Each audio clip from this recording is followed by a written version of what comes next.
All right, Matt, in the co-main event of this week's Bellator 255, we have a former title challenger, Neiman Gracie, looking to take on one of the top fighters Bellator has going at this moment in the ass-kicking machine, Jason Jackson. And Matt, one of the major talking points in this week in MMA, we're going to talk about the Bellator rankings, and they're a little bit all over the place, but you could really consider either of these two men in that number one slot, and I don't think you're going to have a lot of controversy. And for Neiman Gracie, again, his second to last fight, he took on Rory McDonald. It was a little bit of a snoozer. One judge had it 49-46 for McDonald, the other two 48-47. For Jason Jackson, he lost his Bellator debut to Ed Ruth, and listen, I think he beat Ed Ruth. It was a good fight. It was a very close fight. It's definitely one that you should go back and watch. But then Jason Jackson did something weird. He fought 3 UFC vets, and he blew the doors off all 3 of them. He beats Keich Kunimoto. He beats Jordan Meehan at Jordan Meehan's game. And then he beats Benson Henderson. And not only does he beat Benson Henderson, and listen, it was short notice. It was at 170 pounds, and I'm going to talk about some of the circumstances around it. He out-grappled Benson Henderson, and I never thought that anybody would do it like that. Jason Jackson did it. He's got his hands full with Neiman Gracie. We know the name. We know how accredited he is in jiu-jitsu. You look at the record in Bellator, and he's considered a homegrown guy because he got a couple of fights with World Series before he came to Bellator. 8-1 total record. His level of competition hasn't been that great, but in his last fight, he basically retired John Fitch on a crazy heel hook. This is a really, really fun fight, and I am going to treat this as a number one contenders fight. I don't really care what the Bellator rankings say or where either one of these guys are in the rankings, because if Neiman Gracie can beat Jason Jackson, that's a way better win than anyone else, than Michael Page has in the division. If Jason Jackson can do the same thing to Gracie, I would argue that's a much better name than anyone Page has beat. So I am treating this as a number one contenders fight. And I'm going to oversimplify all of this. I agree with everything you said, although I think Jason Jackson did fight those 3 UFC vets near the twilight of their career. It's not like he's beating guys in their prime. Jordan Meehan's very much past it, so is Benson Henderson, and he was so much bigger than Benson Henderson. If Neiman Gracie can take down Jason Jackson, this fight is over. If Jason Jackson can just avoid the takedown, this fight is also over. Because for Jason Jackson, with that Sanford MMA connection, he fights a lot like Vicente Luque. He just doesn't have the black belt that Luque has on the mat, where he's not as dangerous with his submissions on the mat, but he does have better control. He does like that Carlos Condit, who'll kind of grab the far ankle and the far wrist just to control his opponent. It's a really nice move, but doing that to an undersized Benson Henderson is one thing. If Jason Jackson goes for a single takedown on Neiman Gracie, I would fire every coach I have from Jason Jackson, because Neiman Gracie, like poor Ed Ruth told you, Ed Ruth was like, hey, Neiman, I understand his last name's Gracie, but I'm pretty good at this jiu-jitsu thing myself, and we all saw how that fight turned out. Neiman Gracie cut through him like a hot knife through butter once the fight hit the mat. Now, Jason Jackson, wicked striker, big power, good accuracy, really rangy striker too.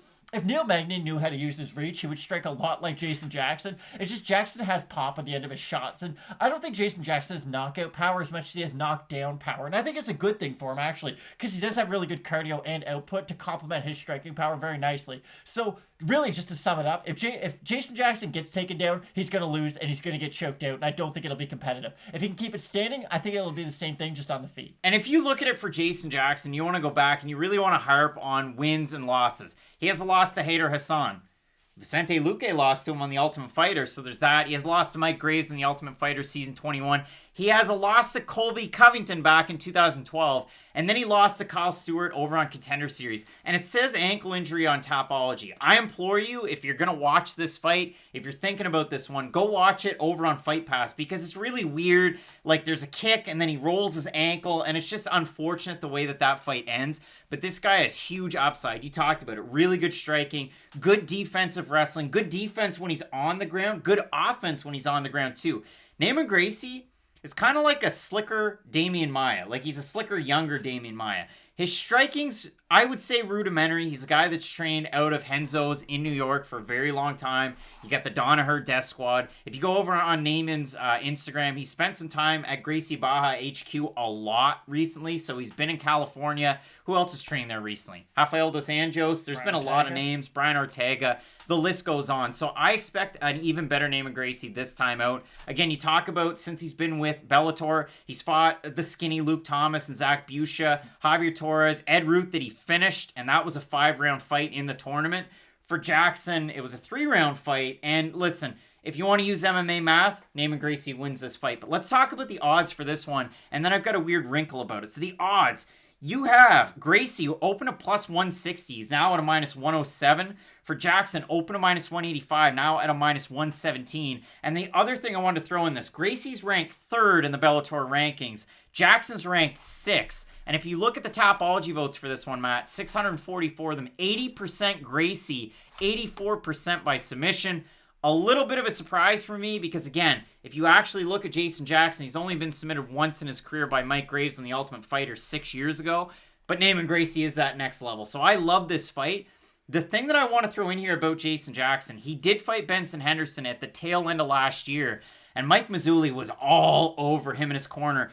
Actually, Greg Jones and Henry Hooft got 3-month violations. They couldn't corner anybody, but it was like a Connecticut thing and the Mohican tribe, and it was a little weird, but they broke COVID protocols during fight week. Mazzulli was all over it. He likes to get fired up on shows, so there's that. I expect Jones and Hooft to be in his corner. We'll see how that one shakes out, but I love the fight. What's the final pick here? I'm going to go with Neiman Gracie. I do feel like he has faced these slightly higher level of competition because when you do look at Jason Jackson's best wins, like Jordan Mean's a good fighter and he's good at everything. So a win over him does mean something. It means that you yourself must be somewhat well-rounded because Jordan Mean can take you down, can strike. Just again, he's kind of good at everything.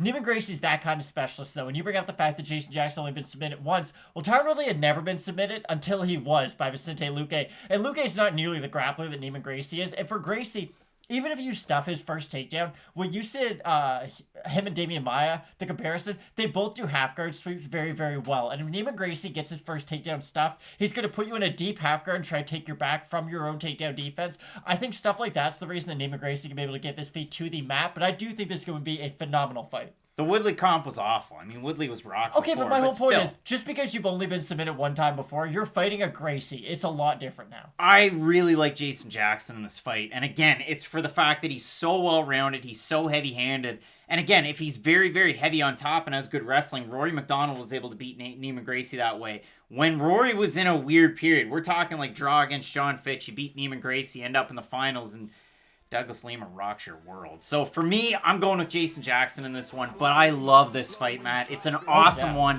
Let's move over into our main event, Pitbull taking on Sanchez for the second time.